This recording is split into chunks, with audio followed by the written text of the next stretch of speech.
வணக்கம். ஸ்ரீ காளியம்மன் சொன்ன ஸ்ரீ காளியம்மனை போற்றி. நான் உங்கள் அன்பு ஜோயிட கார்த்திகராமன். இன்னி நம்ம பார்க்க போது பாத்தீங்கன்னா கத்தரி, அதாவது இந்த கத்தரி அமைப்பு ஒரு ஜாதகத்தை எப்படி நமக்கு எடுக்குதுன்னு பாப்போங்க. அதாவது இந்த கத்தரிய பாத்தீங்கன்னா என்ன சொல்லுவாங்கன்னா, ஒரு கத்திரிக்கோள்ல வந்து பாத்தீங்கன்னா ஒரு ரெண்டு பக்கம் நம்ம கொடுக்கக்கூடிய அழுத்தம் என்ன பண்ணணும்னா ஆப்போசிட் வந்து கட் பண்ணும். அதே மாதிரி ஒரு ஜாதகத்துல இந்த கத்தரி அமைப்பு என்ன பண்ண போகுதுன்னு பாப்போங்க. அது உங்களுடைய ஜாதகத்துல ஒரு ஜாதக கட்டத்துல அல்லது ஒரு கிரகத்துக்கு முன்னும் பெண்ணும் இருக்கக்கூடிய கிரகங்கள் என்ன மாதிரியே அந்த கிரகத்துல வந்து ஆக்குபை பண்ணுது, இந்த கிரகத்தை வந்து என்ன செயல் செய்யது தடுக்குது, என்ன செயல் செய்ய தூண்டுதுன்னு நம்ம தெளிவா பார்ப்போங்க. இது வந்து பாத்தீங்கன்னா நீங்க எல்லாருமே தெரிஞ்சு வச்சுக்கணும். உங்களோட ஜாதக அமைப்பு, உங்க ஜாதகத்தை நீங்க பார்க்கும்போது உங்களுக்கு தெரியும். இப்போ வந்து லக்னத்துக்கு எண்டு வச்சுக்கோங்களேன், ஒரு 4ஆம் பாகம் இருக்கு. அந்த 4ஆம் பாவத்துக்கு முன்னாடி என்ன இருக்கும்? 3ஆம் பாவம், 5ஆம் பாவம். இந்த 2 பாகத்துல யாரு இருக்காங்கிறத பேஸ் பண்ணா இங்க 4ஆம் பாகம் வந்து ஒர்க் பண்ண போகுது. சோ அப்போ இந்த கத்தரியில எத்தனை டைப் இருக்குங்க? இதை வந்து பாத்தீங்கன்னா என்ன சொல்றாங்கன்னா கத்தாரி யோகம்பாங்க. அதாவது கத்தாரி யோகம், சுப கத்தாரி, பாவ கத்தாரிம்பாங்க. அதாவது நல்லது பண்ணக்கூடியது, கெட்டது பண்ணக்கூடியது. இது நம்ம பாக்குறதுக்கு முன்னாடி நீங்க இப்பதான் ஃபர்ஸ்ட் டைம் எஸ்காஷன் வீடியோஸ் பாக்குறீங்கன்னா உங்களுடைய விலை மதிப்பு இல்லாத அந்த பொண்ணால சப்ஸ்கிரைப் பண்ணி கிளிக் பண்ணுங்க. கூட வந்து வெள்ளை கிளிக் அந்த வீடியோ ரெடியா வந்துகிட்டே இருக்குங்க. நம்ம ஸ்ட்ராட்டஜி எடுத்து பார்க்கும்போது நம்ம எஸ்கே அஸ்ட்ராலஜி பாத்தீங்கன்னா வீடியோஸ் பாக்குறவங்க வந்து 97% சப்ஸ்கிரைப் பண்ணாம தான் பாத்துக்கிட்டு இருக்கீங்க. ரிமைனிங் 20% சப்ஸ்கிரைப் பண்ண நீங்க பாக்குறீங்க. அப்போ உங்களுடைய விலை மதிப்புல பொருளாதார சப்ஸ்கிரைப் பண்ண கிளிக் பண்ணிட்டு அப்படியே இந்த வீடியோ அப்படியே கண்டினியூ பண்ணுங்கன்னா உங்களோட தாழ்மையா வேண்டி கேட்டுக்கொள்கிறேங்க. அதே மாதிரி இந்த வீடியோ ஃப்ரெண்ட்ஸ் எல்லாருக்குமே ஷேர் பண்ணுங்க. உங்க மூலியமா அவங்களும் வந்து நல்ல விஷயத்தை தெரிஞ்சுக்கட்டும். அதே மாதிரி உங்களுக்கு ஜோதிட வகையான ஆலோசனைகள் வேணும், ஜோதிட கன்சல்டன்சி வேணும், இல்ல ஜாதகம் பார்க்கணும், திருமண பொருத்தம் பார்க்கணும், பெயர் ராசி பார்க்கணும், குடும்ப கஷ்டத்துக்கு ஜோதிட ரீதியிலான உங்களுக்கு ஆலோசனைகள் வேணும், இல்ல பரிகாரங்கள் உங்களுக்கு வேணும், இல்ல வேற எதுவும் வந்து மன கஷ்டம், பண கஷ்டம், குடும்ப கஷ்டத்துக்கு ஜோதிட அடிப்படையில் தீர்வு வேணும் பிரியப்பட்ட நண்பர்கள் என்ன பண்ணுங்க, ஸ்கிரீன்ல என் நம்பர் இருக்கு, எப்ப நம்மள கனெக்ட் பண்ணி கன்சல்டன்சி வாங்கிக்கோங்க. இப்ப வாங்க நம்ம இந்த சுப கத்தாரி பாக்குறதுன்னு பார்த்துட்டு வருவோங்க. அதாவது இந்த கத்தாரி பார்க்கறதுக்கு முன்னாடி இருக்க நவ கிரகத்துல சுபர் யாரு, பாவர் யாருன்னு தெரிஞ்சுக்கோங்க. அதாவது சுப கோள்கள், இந்த சுபகோள் எடுத்து பார்க்கும்போது முதன்மையா வரக்கூடியது உங்களுக்கு குரு பகவான் வர்றாரு, அடுத்தபடியா புதன் பகவான் வருவாரு, அடுத்தபடியா சுக்கிர பகவான் வர்றாரு, அடுத்தபடியா பாத்தீங்கன்னா வந்து சந்திர பகவான் வர்றாரு. இது வந்து சந்திரன் வந்து 2 டைப்லயும் இருப்பார். சில நேரம் பாத்தீங்கன்னா வந்து குருவை தாண்ட சுபரா இருப்பாரு, பல நேரங்கள்ல பாத்தீங்கன்னா அவர் வந்து சனியை விட மிக கொடுமையான பாவியா இருப்பார். அது எப்படி சார்னா இவருடைய அந்த வளர்பிறை தேய்பிரையை பொறுத்து இந்த நிலைகள் மாறுபடுங்க. வளர்பிறையா இருக்காரு, நல்ல அம்சம் பெற்றிருக்காருன்னு அவர் வந்து குருவை தாண்டி கொடுத்துட்டு போயிடுவார். இல்லைங்க, சனியை தாண்டி எடுத்துட்டு போயிடுவார் தேய்பிரையா இருக்கும்போது. அப்போ அவர் வந்து இரு வேடதாடி கபடதாடிங்கிற மாதிரி இரு வேடதாரியா அவர் நம்மளும் எடுத்துக்கணுங்க. அடுத்தபடியா பார்க்க போனா ஏனையர் கூட அடுத்த 4 பேர் எடுத்து பார்க்கும்போது இதுல ராகு கேதுக்கள் எப்பவுமே வந்து வக்ர கிரகங்கள் தான். அந்த ராகு கேதுகள் எப்பவுமே தீயவர்கள், அதுல லிஸ்ட சேர்க்கவே முடியாது. அடுத்தபடியா வந்து செவ்வாய் சனி பகவான் பாவர்கள்ல. அடுத்தபடியா சூரிய பகவான் வந்து 50-50 சாய்ஸ்ல இருப்பார். அவர் வந்து 50% நல்லவர், 50% அவர் கேட்டவர். சோ இப்போ இந்த சுப கத்தாரி யோகம் பாவகதனம் பார்ப்போங்க. இந்த சுப கத்தாரி யோகத்தை நீங்க எடுத்து பாக்குறீங்கன்னா ஒரு பாவகத்துக்கு முன்னும் பின்னும் சுபர்கள் இருக்காங்கன்னா அதுக்கு பேரு சுப கத்தாரி யோகங்க. உதாரணம் சொல்ற பாருங்க, நீங்க எந்த லக்னமா வேணா இருக்கோங்க, புரிஞ்சுங்களா, எந்த லக்னம் எந்த ராசியா வேணா இருக்கட்டும், உங்களுக்கு 4ஆம் இடத்துல ஒரு கிரகம் இருக்கு, புரியுதா? 4ஆம் இடத்துல ஒரு பாவரே வச்சுக்கோங்களேன், 4ஆம் இடத்துல ஒரு பாவியே இருக்காரு, 3ஆம் இடத்துல ஒரு சுபர் இருக்காரு, 5ஆம் இடத்துல சுபர் இருக்காரு. அதாவது வந்து 3ஆம் இடத்துல குரு, 5ஆம் இடத்துல வந்து பாத்தீங்கன்னா சுக்கன் இருக்கான்னு வச்சுக்கோங்க. அப்ப இந்த 4ஆம் இடத்துல பாவியே அங்க இருந்தாலும் அந்த பாவியை வந்து கெட்டது விட மாட்டாங்க, புரியுதா? அந்த பாவி கொடுக்கக்கூடிய அந்த கெடுதலைய நல்ல வழியா மாத்தி கொடுப்பாங்க. அதாவது உதாரணம் சொல்றேன் பாருங்க, ஒரு கெட்டவன் இருக்கான், அந்த கெட்டவனுக்கு 2 பக்கமும் நல்லவர்கள் இருக்காங்க. அப்ப என்ன பண்ணுவாங்க, ஏய் இதை பண்ணாதப்பா, இது தப்பு, இது செய், இதை பண்ணாத, இதை செய், இது சரி, தப்பே பண்ணாத, இது செய். அப்போ கெடுப்பவங்க முழுமையா குறைஞ்சிருவாங்க. 4ஆம் காலத்துல என்ன, வீடு வண்டி வாகனம் எல்லாமே அது படிப்படியா அது சேர்ந்துரும். நம்ம என்ன பண்ணுவோம், ஏப்பா நல்ல பாவி இருக்காருப்பா, சுகஸ்தானம் கெட போகுதுப்பா, அவங்க பார்த்தா இங்க 2 பக்கமும் இருக்க சுப கத்தார் என்ன பண்ணா அங்க கெடுதலை குறைச்சி நட்பெல்லாம் கொடுக்கும். இன்னொன்னு எடுத்துக்கோங்க, இப்போ 4ஆம் இடத்துல ஒரு சுபர் இருக்கார், புரியுதுங்களா?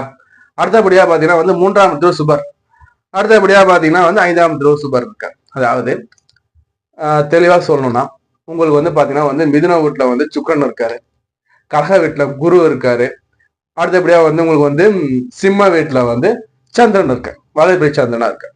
சரி, இப்போ 4ஆம் பாடம் வந்து உங்களுக்கு வந்து கடகமா வருதுன்னு வச்சுக்கோங்க. அப்ப என்ன வரும் உங்களுக்கு? மேச லக்னம் வருதுங்களா? ஓகே. அப்போ இந்த மேச லக்னக்காரங்களுக்கு இந்த 4ஆம் இடத்துக்கு வந்து முன்னாடி பின்னாடியும் பாத்தீங்கன்னா சுபர் இருக்காங்க.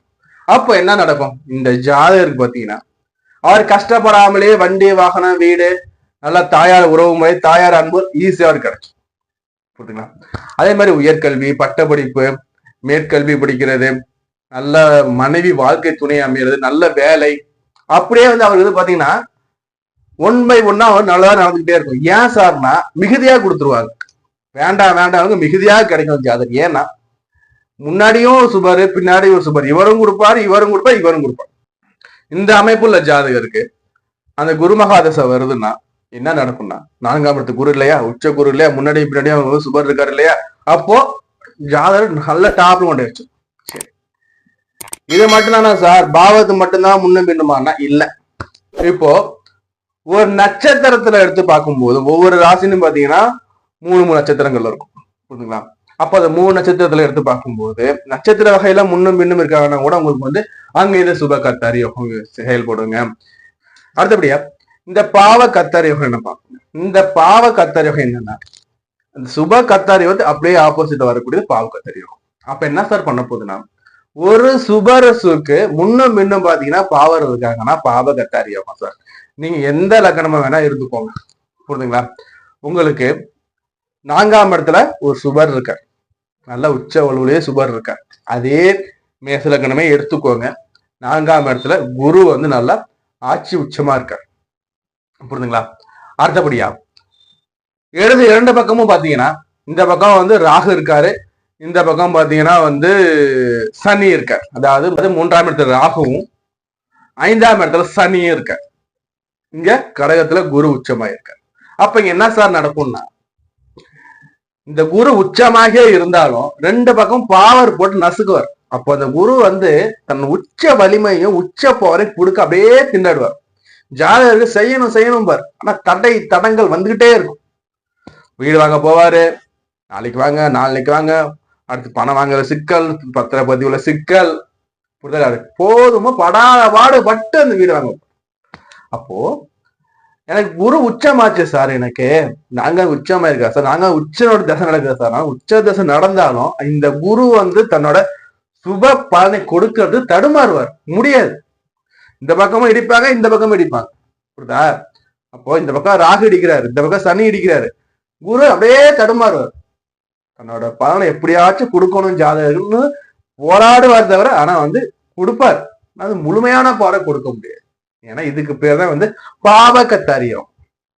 கத்திரிக்கோளுக்கு எப்படி 2 பக்கம் வச்சு இருக்கிறோமோ அதே மாதிரி ஒரு கிரகத்தை 2 பக்கம் வச்சு இருக்கும்.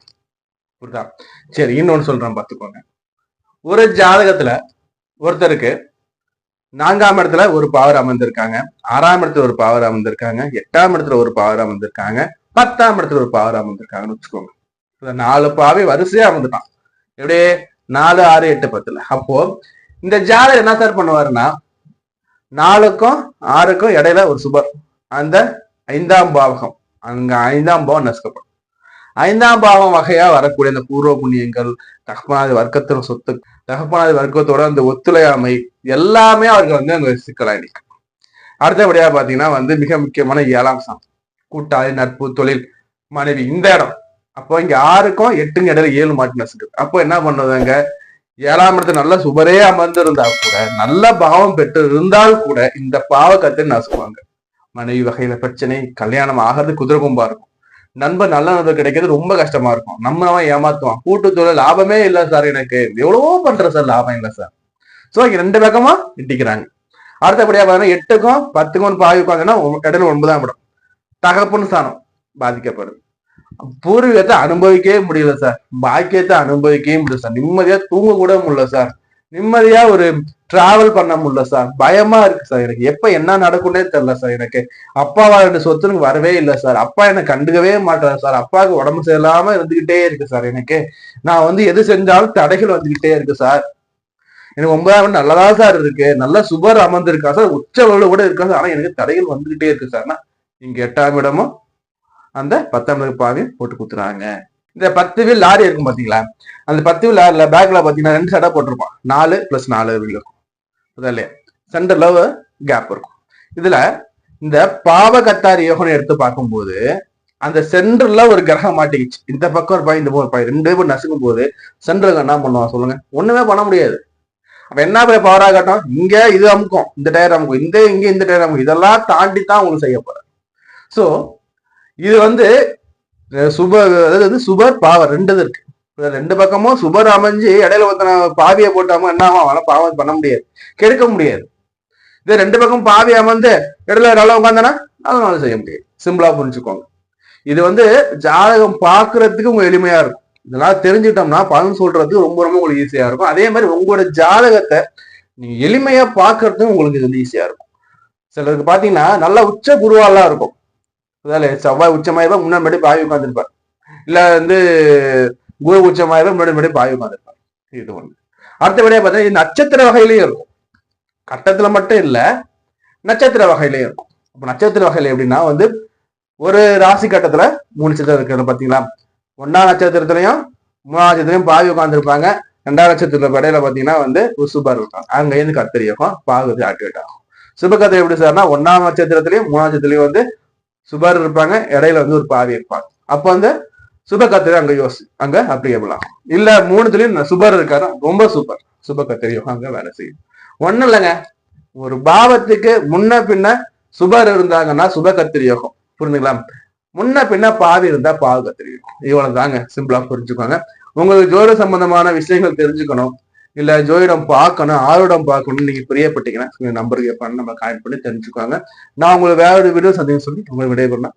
கார்த்திக் ரேகாம், நன்றி, வணக்கம்.